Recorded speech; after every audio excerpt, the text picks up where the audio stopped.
What's going on, lads? It's Billy the Kid here, and today I'm bringing you the first episode of a new series on this channel called Battlefield 4 Vehicle Overview. In this series I'll talk about the history behind the real life vehicles that are featured in Battlefield 4. Now this series aims to give you an interesting look into the history of these vehicles and how they became some of the fiercest combat vehicles in modern warfare. And in today's first episode we're going to be taking a look at the history behind the Chinese Type 99 main battle tank. First off, let's take a look at the specifications of this tank. Each Type 99 tank costs approximately $2 million US. Its weight is 54 tons. It has a crew of 3, a driver, a gunner and a commander. Its top speed is 80 kilometers or 50 miles per hour. Its armor is classified with a mixture of ceramic steel, composite steel and explosive reactive armor. It has a 125mm smoothbore gun with a Type 88 coax machine gun and a Type 85 50 caliber heavy machine gun for the commander. It's powered by a liquid cooled diesel engine which can produce 1500 horsepower, and its operational range when fully fueled is 600 kilometers or 373 miles. Now that we've learned the specifications of the Type 99, let's go over the development of this tank. You see, for a long time before the 1991 Gulf War, the tanks of the Chinese PLA were little more than copies of Soviet tanks from the 1950s and 60s.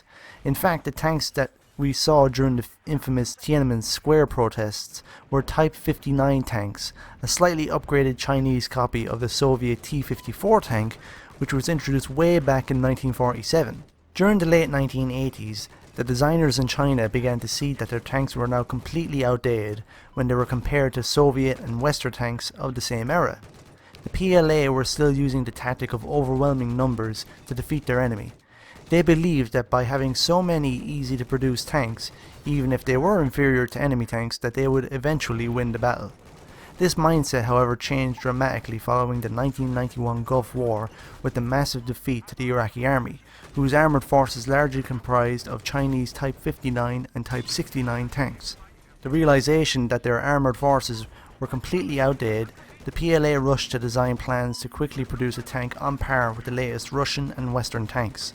During the early to mid 1990s, the Chinese began researching the Russian-built T-72 tank as a reference in their project.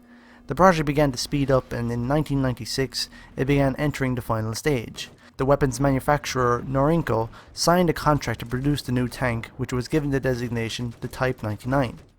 Many people have said that the Type 99 is a hybrid between Russian and Western tanks. For example, if you look closely at the Type 99, either in BF4 or photos of it in real life, you can see that the hull is very similar to the Russian T-72 T-90 series of tanks, right down to the road wheel configuration, and it incorporates a turret similar in design to Western tanks like the German Leopard or US Abrams series of tanks. Now currently, the PLA have around 11,000 tanks in service, but only 500 to 700 of these are Type 99 tanks due to the massive price tag on it. So lads, that concludes today's first episode in this series, and I hope you enjoyed it.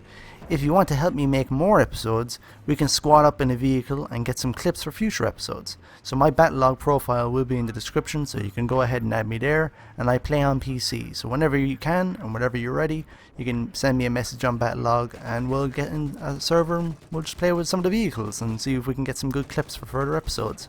So lads, if you did enjoy today's episode, leave a like, share your thoughts in the comment section below and subscribe for more. And thanks again for watching, lads. This is Billy the Kid, and I'll see you again.